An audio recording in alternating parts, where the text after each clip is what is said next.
Well, welcome to the Cressive Method live stream. I'm Scott. This is my wife, Sarah. And today we've got a special guest for you today. We've got Justin Ward from Stoney Branch Farms, who started out as a growers group member, I believe. So quite a while ago. Many years ago. Started out as a growers group member. Then when we got our master classes, got into the master classes. And now just no big deal. Won a couple pretty prestigious awards. So we wanted to bring Justin here today to do a couple things. We wanted to show you an example of what a successful commercial living soil facility looks like in configuration, as well as some components about it. And then we're going to talk about how Sarah and I do some, what do we call that? Diagnostic, I guess. Yeah, things in, there we go. So we've got some diagnostic stuff for you that we're going to get into. So if you're following along live, go ahead and drop your questions in the chat and we'll work them into the show. If you're listening at a later date, put your comments in and we'll circle back around. So without further ado, Justin, why don't you go ahead and introduce yourself for the people out there? Yeah, absolutely. First of all, thanks for having me, Scott and Sarah. Excited to be here. But again, my name is Justin Ward. I'm one of the co-founders and the chief operating officer of Stoney Branch Farms, located in Rushville, Illinois. My background, I grew up in row crop agriculture here not far from Rushville, Illinois, about 40 minutes from here on another small farm. My grandfather, dad, and uncles owned an ag retail business supplying seed, chemical, and fertilizer to row crop farmers. So grew up in that, was heavily involved in things like 4-H and FFA. Got to out of high school, went to college at Western Illinois University, got a degree in agriculture science, interned with some of the largest agricultural companies in the world on the research side of things, as well as the sales and marketing side. Worked for a little bit in the ag retail space. Just found that wasn't really what I wanted to do. So moved out to Colorado with my girlfriend at the time, now wife, and got involved in the cannabis industry. So that was about 2015, was lucky to work my way up, helping to manage some of the largest facilities in the state at the time. Did that until 2018, late 2018. We got the opportunity to get involved in hemp back in Illinois. Illinois had legalized hemp at the state level. We were just before federal legalization. So we moved back, built greenhouses, started our own brand where we're focused on high quality living soil grown CBD flower. So we do have a variety of products we sell on our website, but the flower has been the focus of our business and kind of the backbone of it. So Scott and Sarah have been really critical in getting our operation to the point it's at now, where we have been able to win some national awards and gotten a little bit of recognition within the industry from our peers for that. So happy to be here and to talk about all that. Yeah, very cool. Exciting. Very cool. Where do you think we should start, Sarah? I don't know, but I do want to mention that I am super excited to have you on this show, and I've loved watching your journey. And when I found out that you won those cups, I was like, hell yeah, that's rad. I was super proud. I'm very excited to be here. You guys had a huge hand to play in us getting there. So yeah, from the start of, when we first came back, we were using some other strategies, still organics focused, but some just strategies that weren't really, we weren't getting where we needed to be. So when I found the growers group initially, that first kind of opened me up to the Cressive world, and was in the first round of the master classes, and that led to kind of where we are today, and now working with you guys in even deeper capacity to really help dial things into a whole other level. Yeah, so it's been quite the journey for you, and it's been fun working with you to dial it in even further lately. So that's great. I just remember your journey in the class and all the little things that you were working on, and just one by one knocking them out, and learning it and everything, and all the contributions you've made to the classes. So it's been awesome. Maybe let's start with what's kind of the layout of your facility. Like, what are you working with over there in Illinois? Yeah, absolutely. So we are running a gutter-connected gable-style greenhouses. So we have, with the attached head house, we are about a 10,000 square foot facility. So each growing space is about 3,200 square foot. They're 30 by 108 greenhouses. What we're looking at in the video now is our light deprivation flowering space. We also have a smaller indoor space that's about 1,200 square foot, but set up very much similar ways. So in this space, we have the bed, 4 rows of beds essentially, and each row is comprised of a 36-foot bed and a 50-foot bed, and we kind of split those based off of getting access to some of the equipment overhead in our greenhouses. So, we were running all benches before that, 6 4-foot wide benches in that 30-foot wide space. So we're really crammed in, very tight aisleways, really difficult to work through. Yeah. Transitioning to beds, having a lot more room to work, we more than doubled our yields going to this strategy and using the beds. So if there's ever a case for arguing against maximizing canopy through benches, I think our facility could be an example of that. So that's kind of the layout. Flower spaces, the veg, we still use some benches for production plants, things that are going in a bottomless pot that are then going to go on a bed. We do all of our mothers in beds, which I think we're going to get into maybe talking about at some point today, which has been really has kind of revolutionized our mother production and our cuttings, just made the whole moms and prop side of our building, which can be really stressful in commercial facilities, a lot easier to manage and a lot more enjoyable to manage. So it looks like you saved some of the rolling benches for the small pots, which makes a lot of sense. I think that seems obvious. With the small pots, the benches are fine, but any sort of production, the benches become one of the most problematic pieces of equipment in my experience. And there just doesn't exist a rolling bench that can functionally support the weight of these beds when they're full. It just doesn't work. And no matter what anybody says, none of them work. And more importantly, what you just said is it makes a difficult work environment. And so when you transitioned your facility from a lot of benches and smaller pots to much fewer plants, much fewer beds, and made a much more functional workspace, that's when things really started to change for you, I think. There was also a lot going on, but the transition from a smaller container to a good sized stable bed, and then using the skills from the soil balancing class, you produced a pretty fine soil. So all that together, more than doubled yield, which is pretty damn impressive. But one of the things that I get pushed back the most on as a consultant, and kind of the nice part of our relationship, is it's more,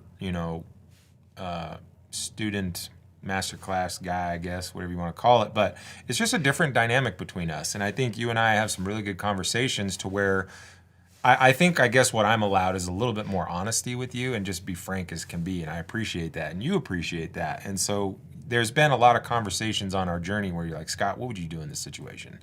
And it's like, to me, there's some obvious no-brainers. And one of those is that moms do so much better in a bed than they do in a pot. And so this is not the first time you did it, but this is one of the most recent resetting of moms, right? So what do we have in this picture here for the people? Yeah, so these are moms that had been started off in a pot the way we would do any of our production plants, get them up to a size where they're fairly well rooted into the pot, but before they would be getting root bound, and then we're placing those, they're in a bottomless pot on tops of the beds to start to get them established into the bed. So that's just after these have been placed onto those beds. Nice. And these are what, 40-inch wide? These are 40-inch wide beds, and they're set up the same lengths because as the greenhouse setup we mentioned with the light depth, it's a 50-foot bed we're looking at there, and right behind where the camera is at, there would be a 36-foot bed directly in line with that. So two different mother beds that we're running in that space. So we've got a February 27th transplant date, and then here we are 39 days later on April 5th, which is pretty damn impressive. So at this point, would you say that this amount of biomass easily fulfills your clone needs, or what would you say? Yeah, honestly, it's way more than we need. We've still been trying to understand what's the right amount of plants. We like to break down our beds kind of in each of those little PVC squares, right? And usually in a flowering space, we're running 4 plants in those spaces. And these, we started off, I think originally the first time with 4 in each just to see how it would go. Very quickly realized that was going to be way too many plants. Have backed it off to 2, and even that you can see. It's a nice problem to have. We never have to be concerned about having enough really good, healthy cuts to make sure we're getting things started off on the right foot, because that's so critical. I mean, I've seen that in so many facilities. You don't have enough cuts, you start taking cuts you shouldn't be taking, and all of a sudden you have all this variation in your plants throughout the entire cycle because of where you started. Yeah. So, yeah, exactly. Very important. Crucial, actually. So same mom bed, April 24th. This is 58 days after transplant. And, I mean, this is a proper hedgerow at this point, right? Yeah. I mean, Absolutely. Yeah. Yeah. It's, I guess we didn't really speak to how we were doing mothers in before this. I mean, obviously this is a dramatic difference from the first, very first picture we saw, and has been an incredible transformation for us as far as running moms. But when we first started, we were doing, I think, what a lot of commercial, living soil focused facilities are doing, which are, starting in a 15 to a 30 gallon pot. We had both of those. Um, even if you get the soil perfect from the get-go, very quickly, you're going to start to see huge variations across those different genetics of those mother pots. Things are going to pull things slightly differently depending on those genetics. So you end up with this crazy variation. It becomes impossible to manage, and the beds take a lot of take the work out of that. It's much easier to keep that soil chemistry consistent the way we need to, and have good, consistent, healthy moms where we're not having to run into major issues. Yeah, and here you can see the 72 days from that, and there's no shortages of cuts. We had in the past done large scale outdoor. I could have provided plenty of cuts for acres of outdoor from these moms. So Nice. I mean, yeah, they're properly giant in that photo, wouldn't you say? I mean, yeah. How tall are you for reference? I'm about 6'2", so they're towering over me. Yeah. I mean, and the beds are, they're about 18 inches off the ground, but they're, even from there, they're huge. Yeah. So, Nice. So yeah, it's been really incredible. We actually just finished installing blue mats on all those moms. I've been wanting to do that for a while. We had blue mats everywhere else, and I just gotten to it. So I'm excited to see how that changes things, because as you can imagine, when moms get that large and you're trying to manage through hand watering, that can be, it's not always keeping everything right where you need it to the way you can with a blue mat system. So maybe in the future I'll have even crazier pictures of moms we can look at. So that's a That's good point. For now, though, that's for sure. That's a good point. That was still hand watered. And so, just real quickly, what has your experience been with blue mats in this large facility with the bed? They have been. I have ran every kind of irrigation system you can ran. I built them all myself, from the fanciest Netafems all the way back to the old school octobubblers, and everything in between.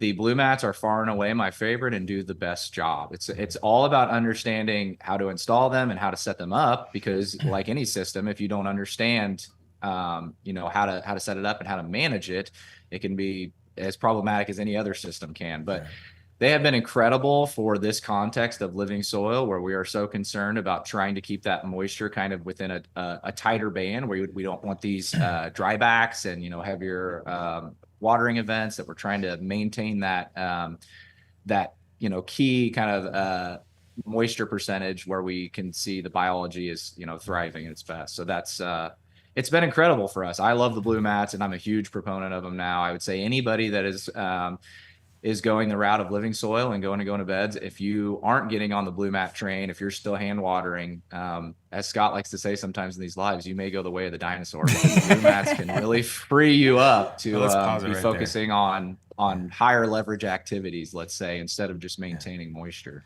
And so what is this here? This is your supply line for the blue mats? Yeah, so those are drop downs. Ours is a pressurized system. It runs off a well tank system that you helped us get all that set up, as this was my first time working with blue mats. So those are just fed down through an overhead system, pumped into that room, feeds down to each bed individually. You can see a union ball valve there, and then a pressure reducer there specifically for the blue mat systems that drops it down to the proper pressure. And then there's a PVC feed line that feeds all the way down. And we have everything on 8-foot manifolds. So every one of those squares that you see the beds are comprised of has its own carrot to kind of control that zone. Because that's the other, when you start getting into greenhouses, I really think out past 60 foot for sure. When you get into anything over 100 foot, you really start to see more of a variation across the space as far as temperature and humidity. It gets hard, especially in like the most extreme temperature times of the year, whether it's the coldest time of the year, or the hottest times of the year. It's harder to maintain consistency across that whole room. So that's like the issues, for instance, when we were running benches and we would have a Netafim system that would feed an entire 90-foot long bench, those plants closest to the cool cell were always too wet. The ones at the end near the exhaust fans where it was hotter were always too dry. Now with having a carrot in every single, basically every 4 foot in a bed, we're making sure that section of the bed is getting the exact moisture it needs for the conditions it's dealing with. So. Yeah, managing variation is the name of the game. Yeah, man. Yeah. Absolutely. Yeah. It's huge.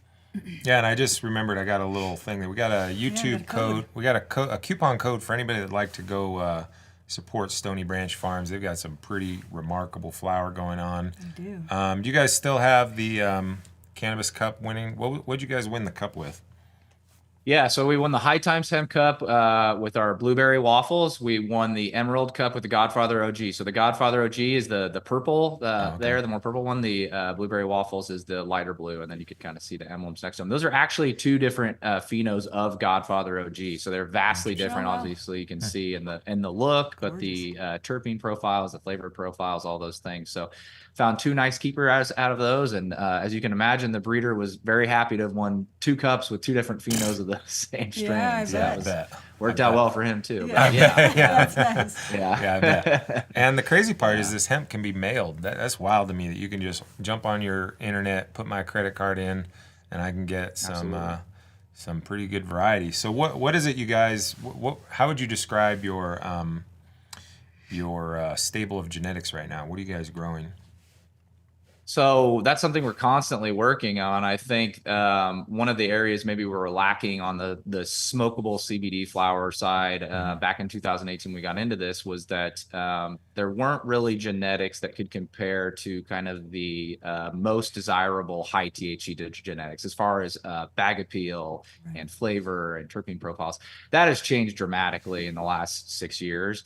There's been a lot of breeders hard at work to do that. So we try to have something to cover every profile. You know, we want something with a gas profile. We want something that's more fruity. We like stuff that's funky and skunky. So it's basically trying to have something that's suited for everybody. And then also, you know, most people that are using this are using it therapeutically or medicinally. So effects of the various strains are huge for us. So doing testing on, you know, what effects are we going to see from this specific genetic? Does it have the other desirable characteristics that make people want to use this product? You know, like, again, the look, the smell, the flavor, but how is it going to affect that customer? How is it going to benefit them when they use this product? And then trying to communicate that. You know, one of the big things we're about at Stoney Branch is being customer obsessed. So communicating and interacting with our customers as much as we possibly can to deliver on kind of what they want as products, because it's easy to be the grower and get stuck in what you think the market wants. It's another thing to actually go out and talk to those people and let them tell you what they want. It's a lot easier to do it that way. And it links you in with the people too, right? The people that are actually needing the product, and kind of solidifies it as a very important thing to do, right, for these people. I think in future episodes we're going to be diving into that a little bit deeper, right, with one of the patients you've been working with. Yeah, we have a really incredible story of a woman. We developed a product for a rosin, a CBD rosin capsule, actually. And we, I think we'll talk more about that at some point. But she has a really incredible story about how one of our products, through the assistance of her doctor, was able to get her off of taking 20 different prescription medications a day. And she's just using our capsule now. And she was paralyzed in a car accident, has a lot of issues related to that, but I think we're going to bring her on and let her tell her story. So that's a teaser, but she has a really powerful story that I think a lot of people would be really moved by. I can't wait to hear it. I can't wait for the people to hear it, because this is what it's all about, is the medicine and growing that, the highest medicine we can for people, right? And getting people off of 20 medications, like, that's incredible, absolutely incredible. And that's the power of the plant. So thanks for all the work you do. Yeah.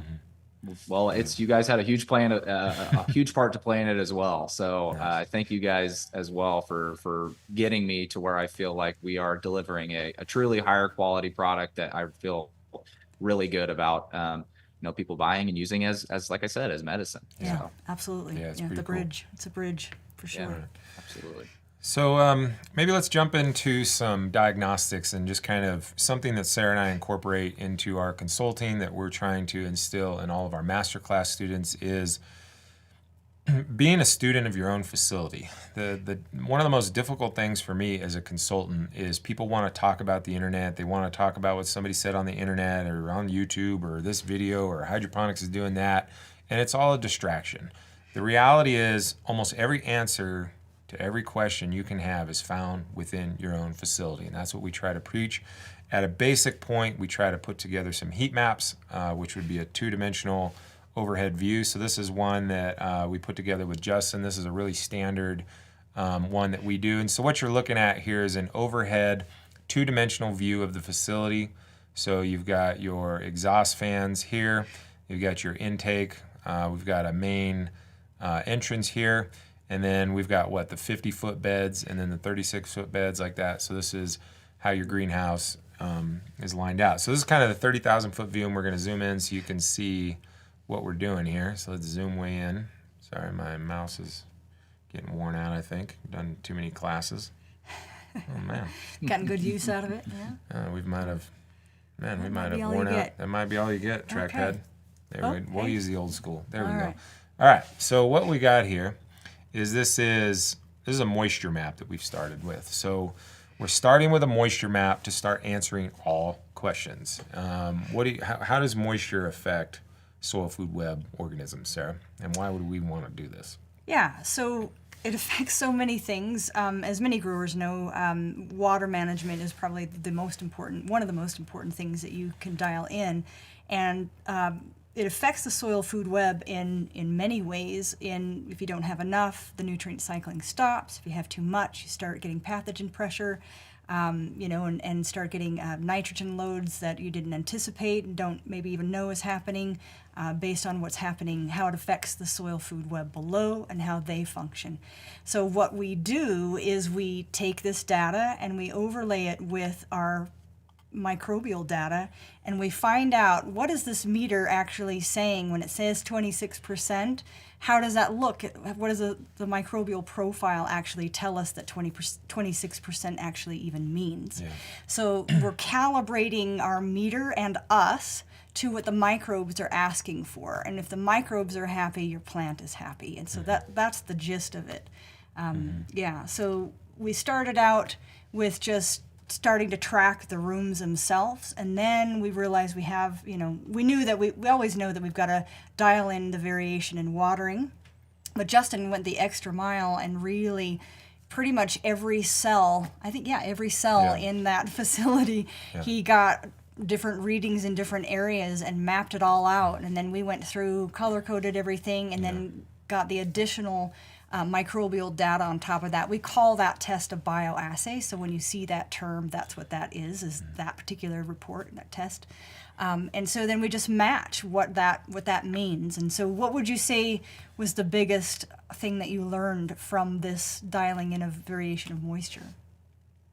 The biggest thing we learned as far as the changes we made and had big effects on our facility was we were running a little bit dry. I think a good starting point for a lot of people, specifically if you're using the Blue Lab moisture meter, the Pulse, which is one that we use, and moisture meters are their own rabbit hole to go down. And the issues you can have with that, not to just rely on those, but it is a tool we use, and we calibrate ourselves to that tool using a number of different methods. But yeah, we were a little drier than we needed to be to kind of hit those ideal biological populations on all the various organisms that we were trying to make sure were there and doing the things they needed to do to optimize plant growth. So we made some small adjustments on our blue mat system in the areas, because it was varied throughout the facility. We had some areas that were okay. Basically, we found we were operating more so in the low to mid 30s. We probably, for our specific soil, we needed to be more in the low 40s. And that's where this gets really critical and why it's so important to do some data collection like what we've done here, and then overlay it with things like the bioassay, which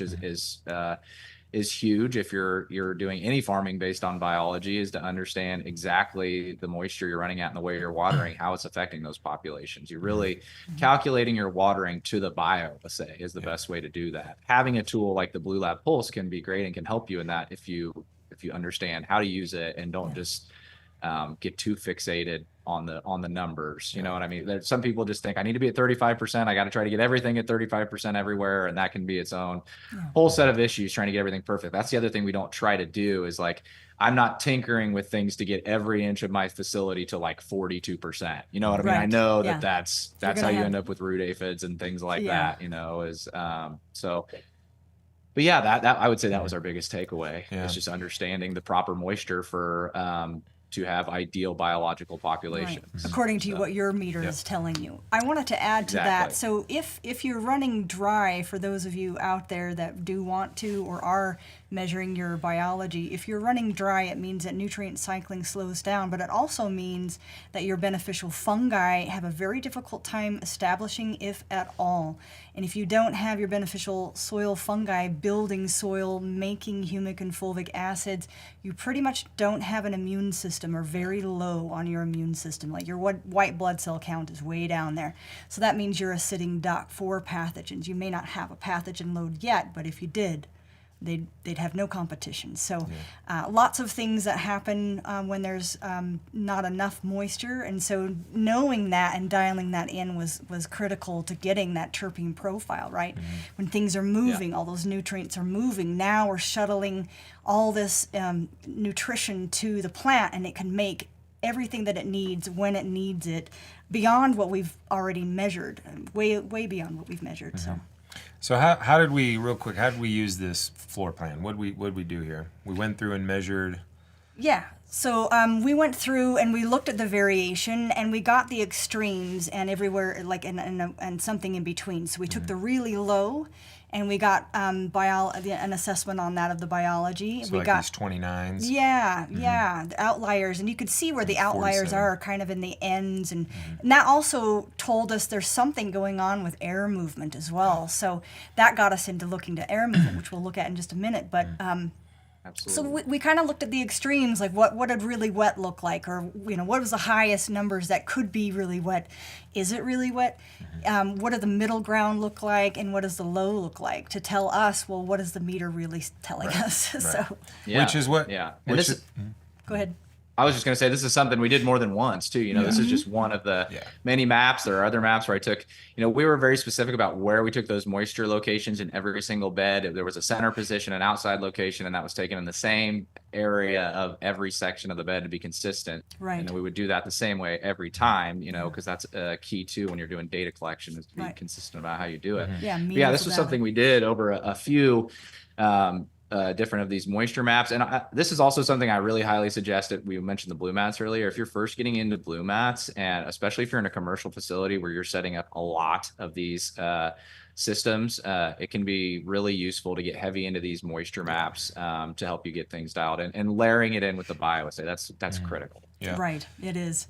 Yeah, I mean, when the thing is that when you're working with microbes, they're microscopic. You can't see them. You have to, you intend to do all these things. You hope, you hear all these amazing things, and you're like, oh, I soil food web, I've got all the microbes in there or whatever.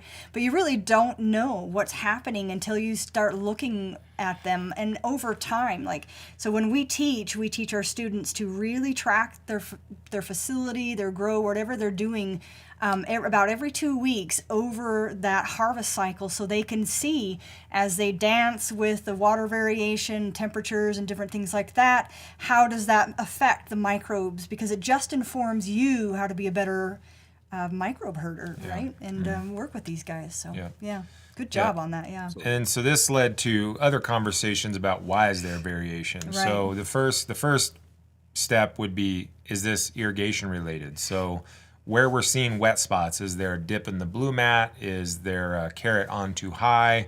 Is there a fan blowing across the carrot that's causing it to water more? Yep. Ultimately, we started investigating fan placement and environmental considerations, which we'll talk about here in just a bit. And this was a process. This wasn't one map. This is like the third or fourth one we took, and then ultimately you can start to overlay good and bad things. You can overlay high yielding plants, you can overlay low yielding plants, and compare. Is there a section of low yielding plants that were in a dry pocket? That's usually pretty common. And why or why not? And why or why not? Is this environment related? Is this irrigation related?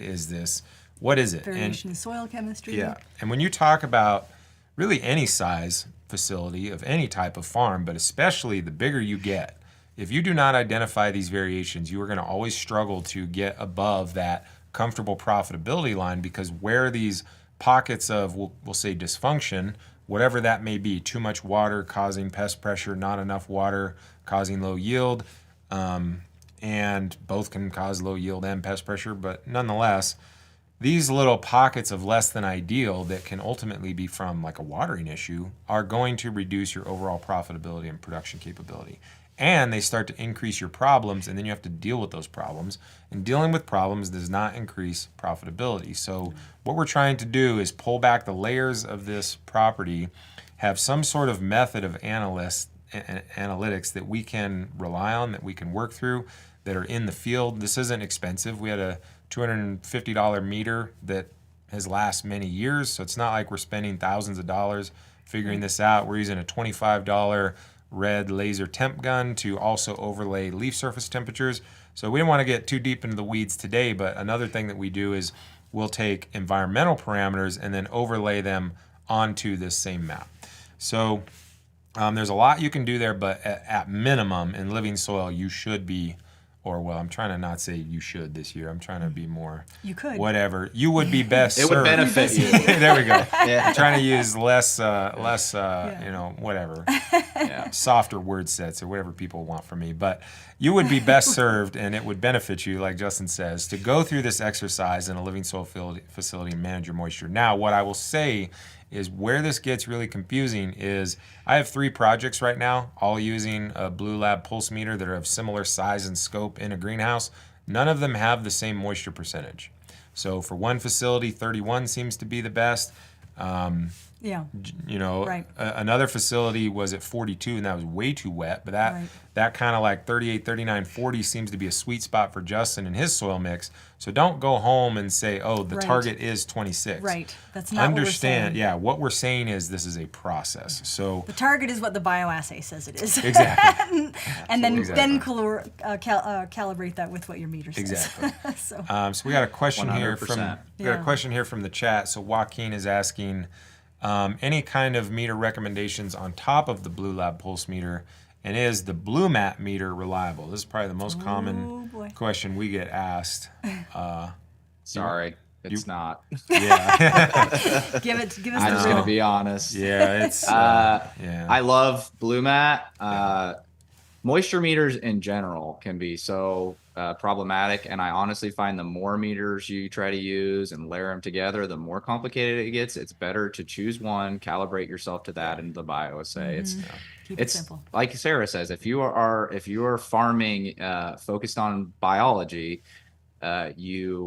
you have to measure it. Just putting the organisms there isn't enough. You have to understand what you're doing, how you are, all the actions you're taking in the cultivation space, how you're affecting that system, how you're managing it essentially after you get them into the soil, because just putting them there isn't enough. They could be gone, within a few days if you're really managing it poorly, if you're way too dry, if you're way too wet, or you could be skewing things in a way that's not going to benefit you. So Exactly. I really don't promote people when I'm asked about meters to be like layering multiple meters. I think it can just get confusing.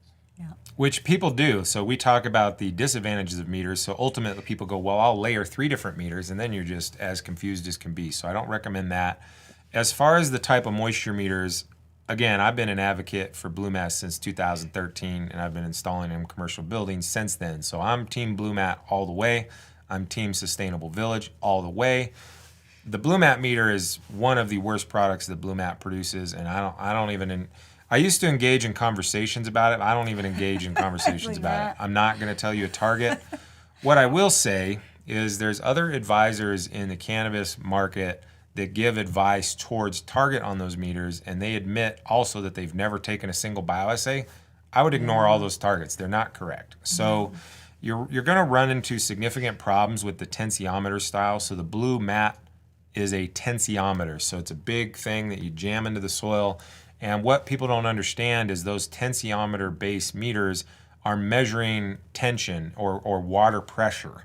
And if you take that meter out and you push it in and you push down a core, you're making the soil more compacted in that location where the meter is. And the more you take it out and the more you put it in, the more you're changing the density of that soil, which is going to change the target. So I don't participate in any tensiometer-based meters. I think they're completely inappropriate for potting soil. And ultimately what we see 100% of the time, people get all anxious and they take them out and put them in, take them out, put them in, take them out, put them in, move them. And you've now changed the density of the soil in that region. You've now changed the reading. So you've now changed your target. Just throw all that stuff away. The Blue Lab pulse meter measures percentage, and there's some disadvantages to the Blue Lab pulse meter. We're not going to get into it today, but so far, if you understand how to use it, I think it's one of the best tools to quickly go through. What I will say is donate an old iPhone or Android to using the meter if you've got multiple people at your facility. If everybody tries to link it with their phone, that's when it gets the most confused, and it just becomes difficult trying to pair it. But what is nice about it is it can give you a history. And so if we go back to this, and if Justin goes through with his Blue Lab pulse meter and he reads from top to bottom of all of his beds, over time that history will build in that meter, and you can very clearly see the bar graph go like this. You know what I mean? And so it's not the most advanced history of moisture meter, but if you use it in a strategic, structured way, you can look at that history and gain value from it. So, yeah. Another big tip with that: don't calibrate it the way they tell you to. Yeah. They have some process where they want you to like soak a pot and leave it. Just don't do that. Just don't do Just that. you. I think we just used in one of the built-in. I don't know, remember which one it is. They have like 2 built-in settings. We just use one of those and calibrate yourself to that with the BioSA. But I agree. yeah, all moisture meters, including the Blue Lab, can be problematic, but that is for sure the best one I've found, and I've used several over the years. So. Yeah. And ultimately, you want to calibrate your hand squeeze, which we'll go into some other time, and then ideally calibrating with the biological assessment in some way. You know, if you're a smaller home grower and it's not in the budget, find somebody that's recently graduated. I did free bioassays for people on Instagram for over a year. You know, there's ways to get this. There is a tremendous number of people out there that have gone through the school at this point. If you're a smaller home grower and it's not in your budget, reach out to somebody that you see talking about actually completing. I'm not talking about somebody who just got a microscope, like somebody that went through the class. Or you can learn to do it yourself. Yeah, or learn to do it yourself. Yeah. So it's not as hard as you think. No. Although it may be harder than the soil balancing we hear. I mean, I don't know. We hear. I don't know. I think it's harder in that it's harder to feel. It takes longer to get, because I did take the microscope class as well, and have a microscope, and we'll do some assessment in house. We do still work with Cressiv. I think most of that is me getting the confidence, and I think that's most people, to feel like, am I really counting and identifying and doing all the things correctly? Am I missing things, until you feel like you're really hitting it? I think that's probably that way with anybody who takes the microscope, whether it's with the Soil Food Web School or with your guys' master class. I think it just takes time, and then comparing it to people who are more experienced than you, which has been a benefit to me, of being able to work with you guys, and then testing stuff myself when I have the time to, is I can compare it to someone who's an expert as I'm still learning. So that can be a great way too. If you take the class, find somebody who's a little more experienced, see if they'll, bounce a count with you, and double check your work essentially. Yeah. And then we do offer that in the class as well. There's a one-on-one with me, and then I do the live scoping session, so you can see what I'm doing every month. We're doing a live scoping session. So there's many, many ways to get with people out there doing it, or with us, or whatever you want, but do it. That's what we would say. Yeah. Absolutely. So we started with the overhead moisture map that gives us an indication to figure out where might be some problems that we need to investigate, which ultimately then takes us to evaluating our environment. Yes. People often look at me screwy, but I got to this level as a lower level cannabis guy by going into small indoor buildings and either lighting incense or smoking a big fat joint to get some smoke so we could see the air moving. And so it's really important for you to be able to see the air in an indoor grow room, which kind of sounds crazy. But what we've got here is one of our favorite techniques, because in a large scale, the incense doesn't work. And in most of these facilities, you're not allowed to smoke a bunch of big joints. So if you're at a small home grower, you don't necessarily need to get a smoke machine. And just some incense would work. So if you're at the smaller scale and just like a little back bedroom grow or a tent, which tent might be a little hard to see inside there, but what we used to do is we'd take a little incense and stick it in the soil in between the plants, light it, watch that smoke build, and then turn on all the fans. And it gives you a remarkable understanding of your facility, and that's what we've got going on here. So go ahead and maybe describe what you got going on these videos here, Justin. Yeah. Absolutely. So this is in our flowering space. I specifically chose the videos with the depth closed because it's just much easier to see the fog, but we did test both ways. This is just HAF fans, no exchanging air, so no exhausting old air and pulling in new air. So you kind of see the fog initially when the fans kicks on kind of moves up and back towards the camera. The fans are actually blowing away from the camera. So kind of different than what you'd think. This is my theory is that it's a combination of things. So part of it, I think, is smoke getting pulled up into the fan as it's sucking some in and then pulling it out. The other aspect is that we had transitioned these fans from a racetrack pattern during the winter time to the summer to all the fans being pointed, essentially with the direction we were pulling air through the building. So we didn't have fans working against our exhaust.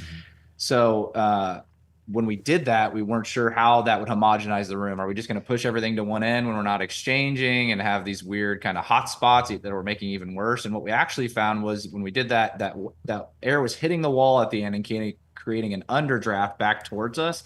And we were still getting really great homogenization through the air. You hear a lot of greenhouse guys pushing racetrack pattern for homogenization. And I think there are contexts like in the wintertime where you're closed up, where you're not exchanging air, where you're trying to hold on to heat, or maybe you're just doing small air exchanges as little as possible to get some fresh air, but not trying to kill yourself on the heating bill. So it was interesting to see that kind of backdraft effect that I think also is helping kind of push that fog up the way you see. And you can see a big difference compared to this. I think in the next video of the light dep is when we are exchanging air, and you don't really get that same effect. It's more all just pushing down and going out. So I think, that would be this video here. You do see in this one, this is pre-some movements. You can see kind of a little bit of tumbling happening where the fog, we kind of call this kind of rolling around. Really what we've found we're looking for is to get that fog to move up and out of the canopy, right? Yeah. So now you can see it start to kind of tumble right in there a little bit. So we made some slight adjustments. Yeah, exactly. And that wasn't horrible. I don't think had we not been able to get that, adjust a little bit, it wouldn't have been terrible. Because as you can see, by the end of the video, it's getting pretty well cleared out. And moved throughout the building. But we did make some small adjustments where after we weren't seeing quite that level of tumbling. But that can be a sign, I think, especially so if you see it more so right at canopy level. I guess something I want to mention is we did a ton of research on sourcing the fog. We used a water-based fog. We tested it heavily on a handful of plants of different genetics in an isolated space to make sure there was going to be no weird residues. This is obviously before we flowered anything. So just to address that piece of it. But this is an extremely useful tool, this fog thing. I think we all talk about how critical environment is, and how important airflow is, but it's one of the few things in the cultivation space that's extremely difficult to measure. It's really hard to understand, like, we know we have a bunch of fans on, but are we really moving air the way we want to? Are we just whipping plants around, but we're not actually moving that air, old stagnant wet air kind of away from the plants as they're transpiring really heavy, as is our goal. Right. So doing this, I think, is incredibly powerful to really get a sense of of how effectively you're actually doing that and changes you could make to be more effective at it. Yeah. And so what did you learn from this before you made the? Let's back up a little bit. So the racetrack pattern is the fans creating a, racetrack circular, which when Eric talks about this, he talks about it being appropriate for certain size. And you're what, 3,200 square feet, I think? Yeah. Yeah. I feel like, Eric Brandstand. I think at your 3,200 square feet with your very tall gable connected greenhouses, it's either you need a whole bunch more fans or it's just at that point where it's now too big to function the way it needs to. If you're in, like a 30 by 50 or 30 by 70 or something in those smaller non-gutter connected with, that's a very solid strategy. So we're not saying that the racetrack pattern doesn't work. It's just in this configuration, it was creating some problems with air movement actually. Yeah. Yeah. It's like a lot of things you say. It all comes down to context. There's a lot of things that work in the right context. You throw them into the wrong thing, and it can cause a lot of issues. Not that it was necessarily causing a ton of issues, but we want to drive this thing like a race car. We're trying to pull as much out of it as we can, and pushing it hard. So having the environment really dialed is a key piece of that. So that's why we're going to the extra effort to really make sure that we have everything as optimized as it could be. And you guys notice that this is something that we talk about a lot, is the way your fans were positioned was shaking the living daylights out of the plants.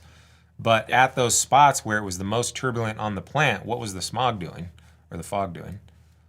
It was tumbling and hanging in place and not really moving up and out the way you would want to. It kind of it's strange the way it works. You know, in your mind, you think the plant's getting blown around the most. That's where the fog would move away the quickest, right? That's where Right. your You'd airflow think. is. It's not Yeah. really how it pans out. It's like that's why, you know, I think everybody ideally we're chasing that gentle dancing of leaves, right? We want to see things moving, but not things whipping. And it's difficult in really large spaces. If you're, you know, we're running 6, I think, like 20-inch HAF fans in that space. And I think if you look at, you know, academic research of what's required for greenhouse, it's plenty. It's more than enough. Yeah.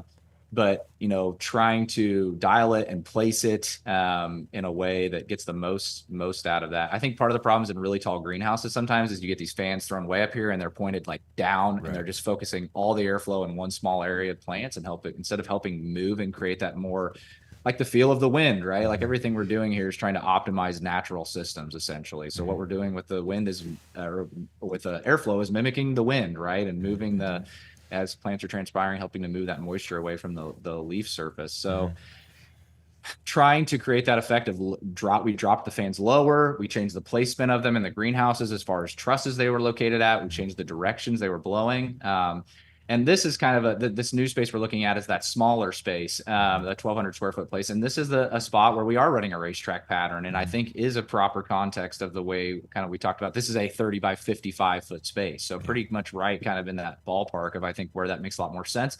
It's also a space that is cool. All the air exchange is done through positive pressure. So the fans, instead of pulling air through and exhausting out, they're turned around and they're blowing air in through like a greenhouse. I don't know what they call that plastic tubing, but it's like a poly tubing. You can kind of see that's not currently inflated in this video, but kind of up there above. So it's also different in the way we exchange the air, and that kind of also plays into how we would orient fans, how we would control the airflow in that space. So you can see in this one, I'm trying to remember, you have to forgive me, it's been a long time since we did these, but you can kind of see over on the wall there, those are the light trap shutters. That's where all the air is exhausting, and essentially the fans are kind of pushing down and they're slowly kind of working their way throughout that. So some of the adjustments we had in here is again, same problem of, you know, our trusses are 14 foot kind of at the gutter. So pretty high off the canopy. So we built some extensions out of some steel stock to drop fans lower and get more of a kind of straight on instead of pointing down and just blowing right into a small area to kind of help create, again, that more effective feeling consistent airflow through like the wind instead of just, you know, one really targeted spot where you're kind of whipping things around. Yeah. But well worth a few $100 for the machine and the fog, huh? Yeah, it was not a huge investment at all, and it's something we are going to continually be doing because, you know, we have such a huge variation in what the conditions can be like. We do grow here year round here, and in the summers it can be extremely hot and humid, and the winters it can be really, really cold and miserable to deal with. So with that, you know, we obviously being in a greenhouse have to modify slightly the way we're doing things throughout the year. So I think this winter we are probably reevaluate. Do we need to flip around half the fans to get back into a racetrack pattern? Can we do fine with just this underdraft effect we were seeing and get enough homogenization when we're spending a lot of money on propane to heat things? So it'll be interesting as we continue through it and see, you know, at different times of the year how it's affected. But I can tell you without a shadow of a doubt, I would highly recommend this to any commercial grower who has not figured out a way to take a harder look at the way the air moves through their building because it can inform you a lot on the way things are going and how to make changes to make that better. So it's something that I recommend to every farm that we consult with that very few actually do. And it's wild experience, and I just appreciate that you went through the exercise. You know, and so what we're using now, I can drop some links in the description or whatever, but what we've settled on is the best piece of equipment is made by Antari, Antari, and they make actual fireman training equipment. So it puts off a really dense, thick fog. It's meant to make a good plume of smoke. And then the solution is suitable to be inhaled by humans that have to go in and play firemen. So what you end up with is as far as fog machines go, probably the cleanest material possible to burn through there. Which, if you just pick up like a DJ one, you're likely to have an oily film or so, who knows what in there. And so we're definitely not doing this when flowers are present, which is the only downside because the environment absolutely changes when you've get the plants to a certain point. So we can only go so far into flowering, but you're definitely best suited doing this when the building's empty, when you got some mid-sized plants, and when you got the biggest plants you can fit in there without.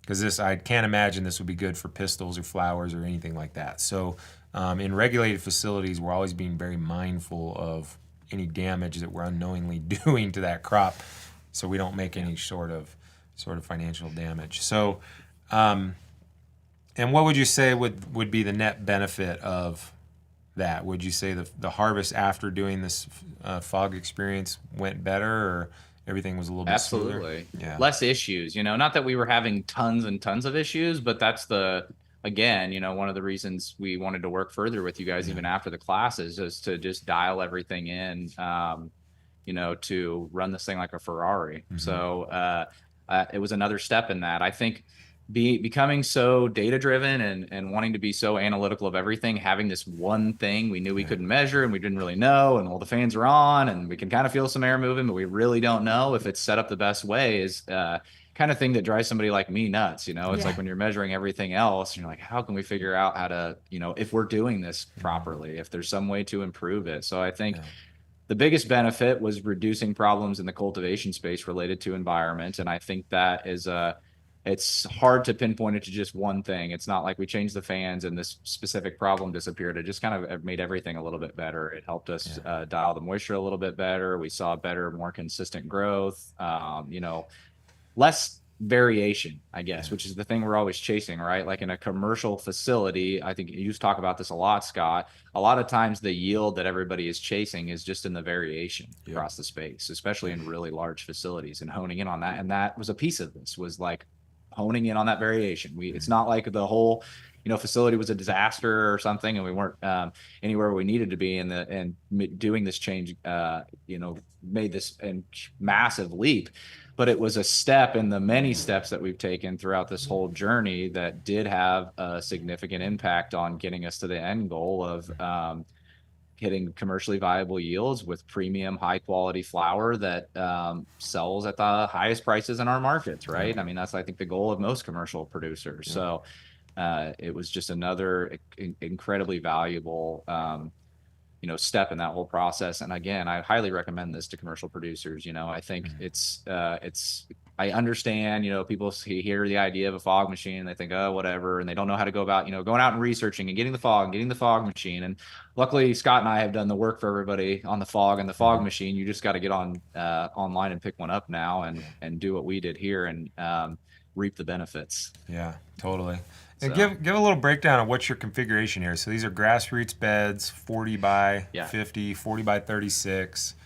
These yellow poles is your blue mat feed lines.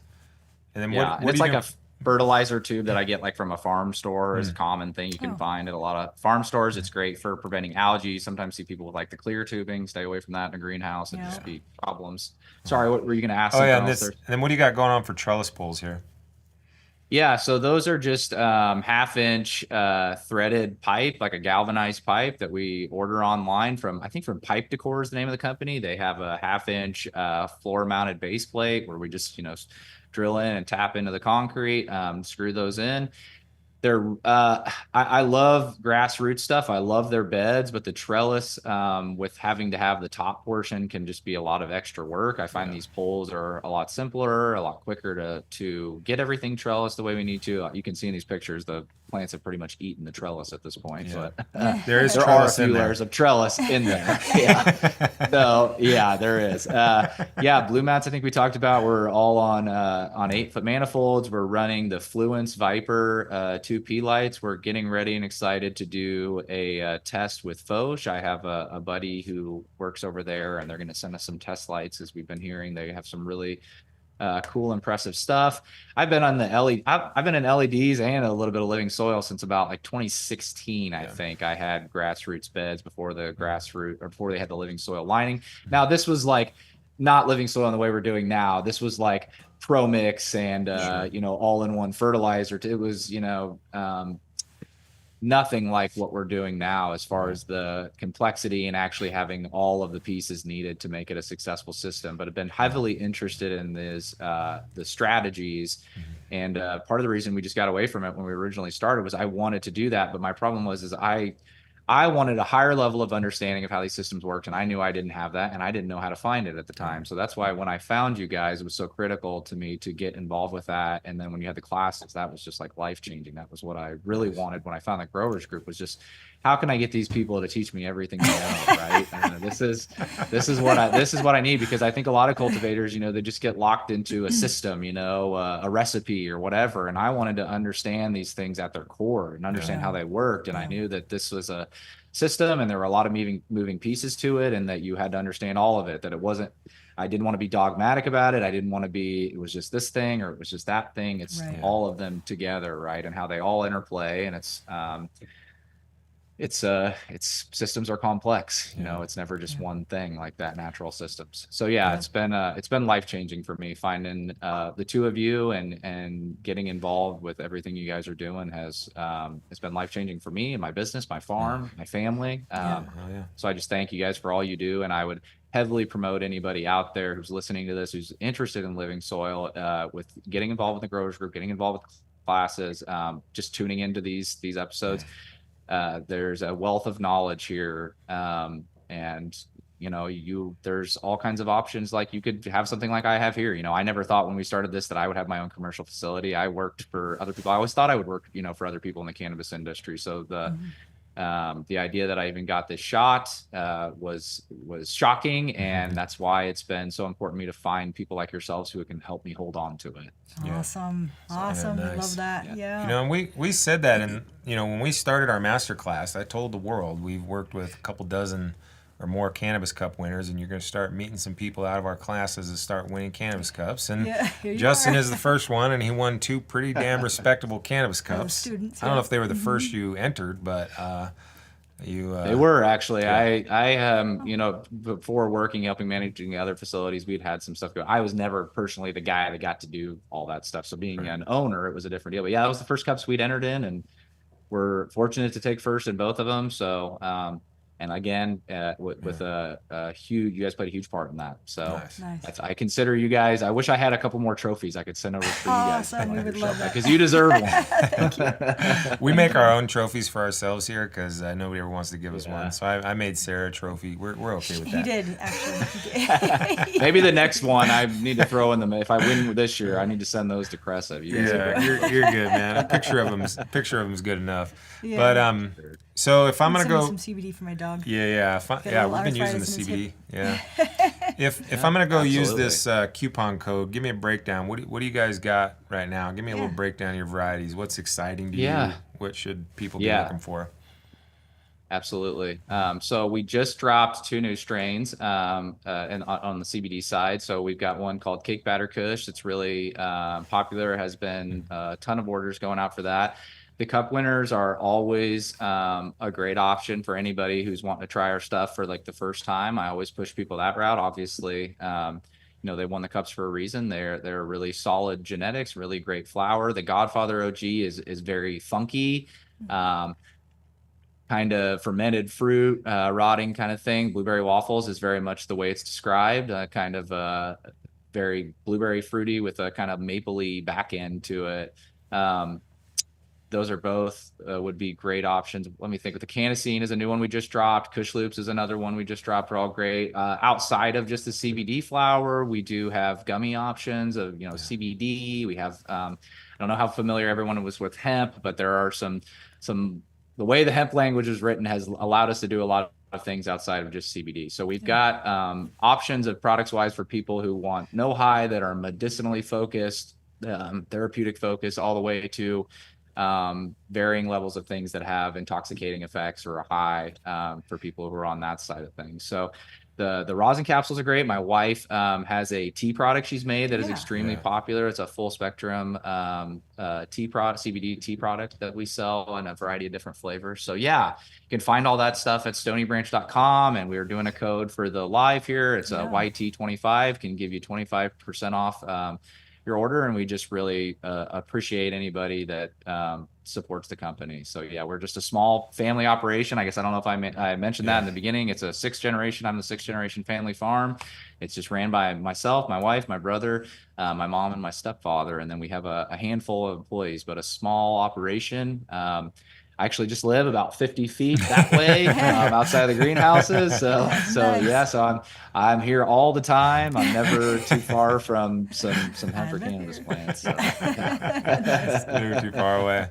Well, right on, man. We're hit right on an hour. I think we covered. Yeah. I think If we anybody got. has any questions, Yeah, drop say in it, the drop it chat now, or forever hold your peace. forever hold your peace. Sure. But yeah, man, we look forward to talking to you again in the future. We got a whole bunch more stuff to cover, and we're looking to try and get your patient Vicky on here. And Super excited about that. yeah, that's a pretty powerful story. And You've been up against some people in the Yeah. Senate and stuff too, right? been, You guys have been getting some heat out there. yeah, Yeah, we've been pretty involved in the legislative side of as well. I actually serve as a board member for a trade association here in Illinois for the hemp industry. So we have been doing a lot of things trying to advocate for getting sensible regulations. It's a little bit Wild West right now, and that's something that we want to fix. We think there needs to be some level of regulation, hopefully not to the crazy extent as what we've seen in some of the state level cannabis operations, as we know, have become, the most highly regulated crops in the world, which we do think these things need to be regulated. Sometimes it's at a level that doesn't always make sense. So we're currently advocating to try to fight for that. And we've been essentially, Illinois is a highly monopolized recreational cannabis industry here in Illinois. There's just a handful of really large players, and they put a lot of money up behind trying to get the hemp industry wiped out because they see it as a threat and a direct competition. So that's essentially what we've been dealing with. It's been a lot more grassroots effort from the hemp side. But we're starting to get some bigger players involved, and things are looking positive. We're hosting an event on our farm on the 13th to invite legislators here from the state of Illinois to try to educate them on this and just get people up to speed on what the hemp industry really looks like, and maybe not the picture that our competition, our opponents of all this have painted of it. So well, and hopefully they're listening to the fact that you have patients that you actually directly work with, and you're able to get them off off those medications, and that this is a a legitimate medication, so to speak, or a bridge to health. So I think. Yeah, Vicky our patient has been really incredible in that fight with us. She's actually attended Springfield, or our capital here in Illinois, a handful of times to lobby with us. She'll be here at our field day. She has done some media related to this, and legislators have really connected with her story. It's really powerful, and I think it helps show that there's a real benefit to these products, and as we have all seen in cannabis, if you've been involved with it at the level we all have, you've seen this all over the place. But hearing that story, I think directly to people who haven't been involved in that can be really powerful and really change their mind in a very quick way. A lot like, when early on, when we started to hear stories about kids with autism that were suffering from seizures, not autism, I'm sorry, seizures. And we're getting such huge relief from CBD, and just how that opened people's minds to the medicinal benefits of this. It's kind of the same effect we see when Vicky explains this to people. And so you can get this anywhere. You ship across the country because you're legal to be able to do that, and it's 100% federally legal. We can ship it straight to your door. There is no need to be concerned on any of the customers, and on that, hemp has been federally legal since 2018. So anything you order on our website, we can ship right to your door with no concern. And we offer a lot of the same products that people go and spend a lot more money on at the dispensary at a lot more affordable price. So, oftentimes a higher quality. So with different options. I've never seen anybody do something like tea before. I'd love to try some of the tea. That's awesome. Yeah, absolutely. I need to send you guys some stuff. I get so busy during the week, I forget to do stuff like that, but I need to put together a Crescent care package, I think. There you go. I'm going to jump on and use the coupon code, man. Yeah, so definitely. There you go. Yeah. Cool. Right on, guys. All right, well, thanks for coming. Yeah, thanks for the people that have tuned in, and Justin, thanks for joining. And we'll have Justin back here in the future. Check the channel, do all the YouTube things, you know what to do. Hit the And, subscribe, like. all Yeah, that. we should We get never better say at that those stuff. things. We're You gonna say know, it now. everybody else says it. You know what you're supposed to do. So Yeah. see you next exactly. time. We'll try to be a little bit more consistent and see you guys next time. Thanks for coming, Justin. Take care. Thanks, guys. Yeah.